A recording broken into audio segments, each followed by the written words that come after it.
Assalamualaikum warahmatullahi wabarakatuh. Perkenalkan, nama saya Kira Natania Safira dari kelas Riset Public Relation kelas A dengan nomor NIM 2021 053 0063. Di sini saya akan menjelaskan materi tentang audit komunikasi. Oke, langsung saja ke materinya. Yang pertama, saya akan menjelaskan terkait definisi apa itu audit komunikasi. Audit komunikasi ini sejak pertama kali diperkenalkan oleh George Odierne menjadi perbincangan yang menarik dalam lingkup kalangan para ahli komunikasi.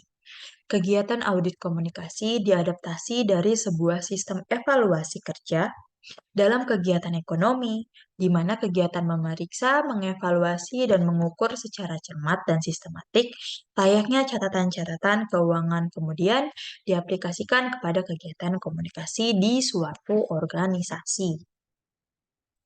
Nah, selanjutnya saya akan menjelaskan pada bagian konsep audit komunikasi. Yang pertama, ada pengumpulan data. Pengumpulan data merupakan proses audit yang melibatkan pengumpulan data yang komprehensif terkait dengan komunikasi dalam organisasi.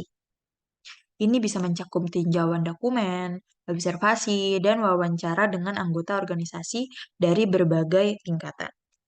Yang kedua, ada evaluasi efektivitas, yaitu audit komunikasi yang mengevaluasi sejauh mana pesan-pesan organisasi diterima dan dipahami oleh pemangku kepentingan internal dan eksternal.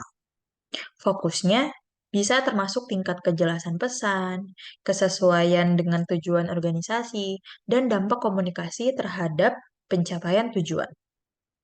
Selanjutnya ada kriteria keberhasilan. Penilaian audit ini didasarkan pada kriteria keberhasilan yang telah ditentukan sebelumnya.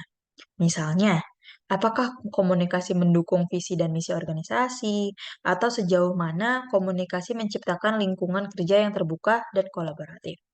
Selanjutnya ada rekomendasi perbaikan, yaitu peningkatan dalam sistem komunikasi. Ini dapat mencakup saran untuk meningkatkan saluran komunikasi, menyusun pedoman komunikasi, atau memberikan pelatihan kepada anggota organisasi.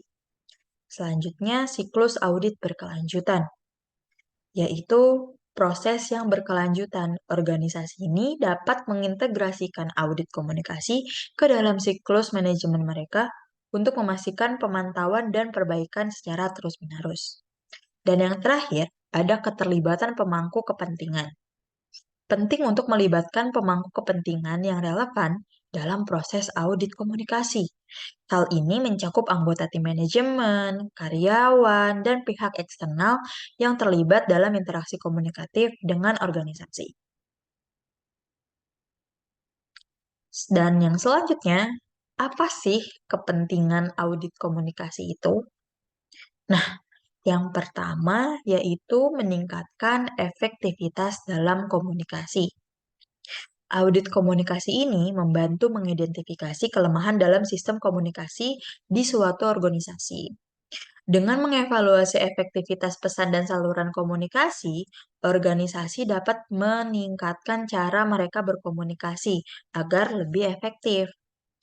Yang kedua, mengidentifikasi hambatan komunikasi. Proses audit ini membantu mengidentifikasi hambatan atau gangguan dalam alur komunikasi.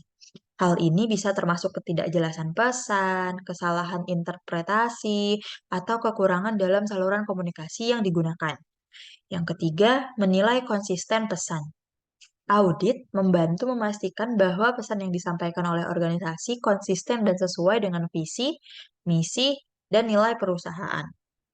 Konsistensi pesan dapat meningkatkan citra merek dan membangun kepercayaan di antara pemangku kepentingan. Yang keempat, meningkatkan kepuasan karyawan. Karyawan yang merasa terlibat dan terinformasi dengan baik cenderung lebih puas.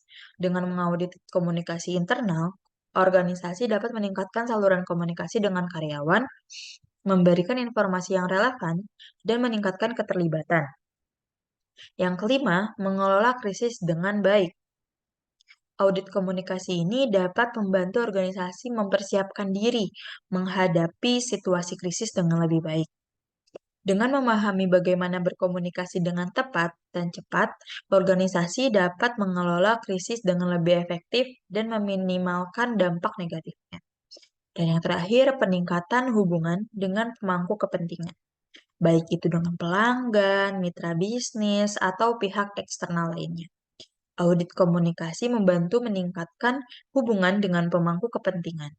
Komunikasi yang transparan dan konsisten dapat membangun kepercayaan yang mendukung dan hubungan yang positif.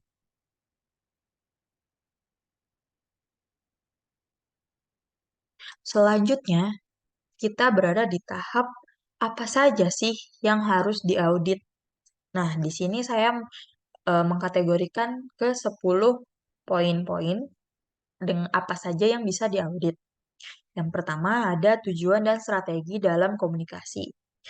Audit ini menilai sejauh mana tujuan dan strategi komunikasi organisasi selaras dengan tujuan bisnis dan kebijaksanaan perusahaan.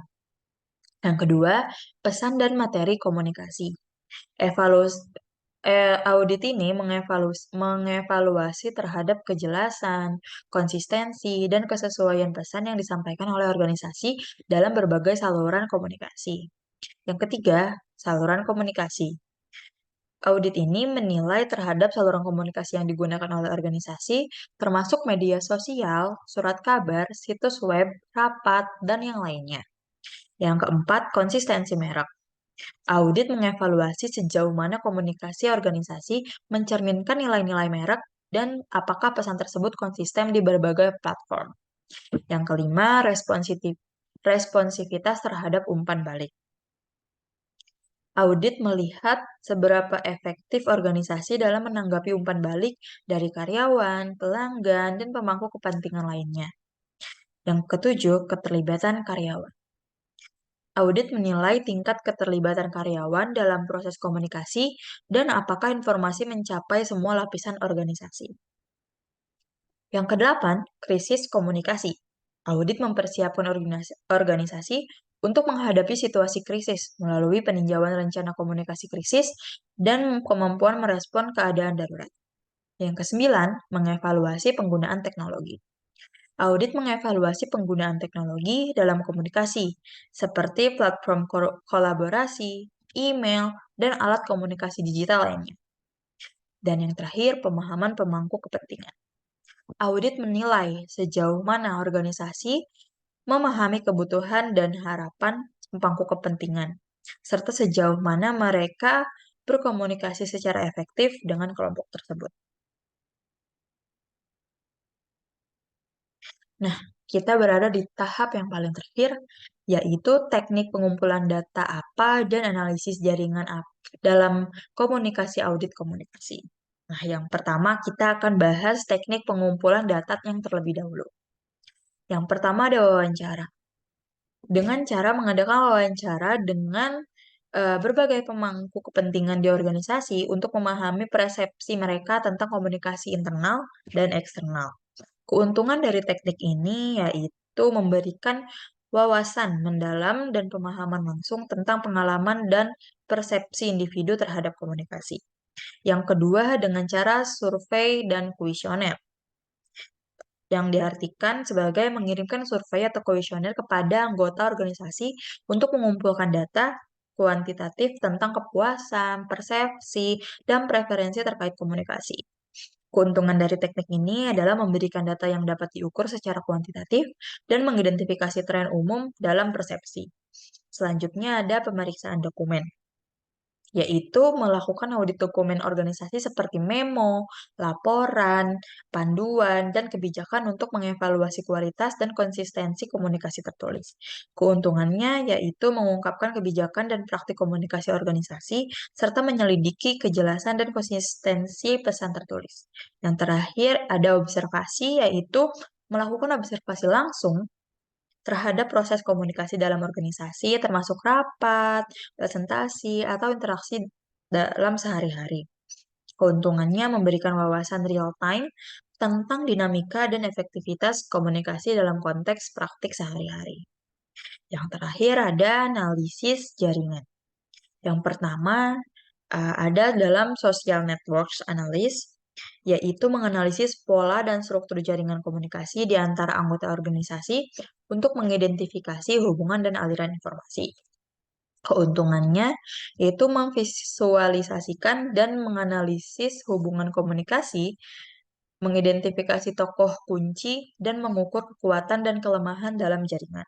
Selanjutnya ada content analysis, yaitu menganalisis konten pesan, tertulis atau lisan, untuk mengevaluasi frekuensi dan tema dalam komunikasi. Keuntungannya memberikan wawasan tentang fokus komunikasi, keberlanjutan pesan, dan tingkat kejelasan. Yang terakhir ada survei jaringan komunikasi, yaitu menggunakan survei khusus untuk menilai hubungan komunikasi antar individu dan mengidentifikasi titik fokus atau isolasi dalam jaringan. Keuntungannya itu mendapatkan pemahaman tentang bagaimana informasi mengalir di antara anggota organisasi. Sekian presentasi yang dapat saya bawakan. Semoga ilmunya bermanfaat yang mengenai audit komunikasi ini. Terima kasih. Wassalamualaikum warahmatullahi wabarakatuh.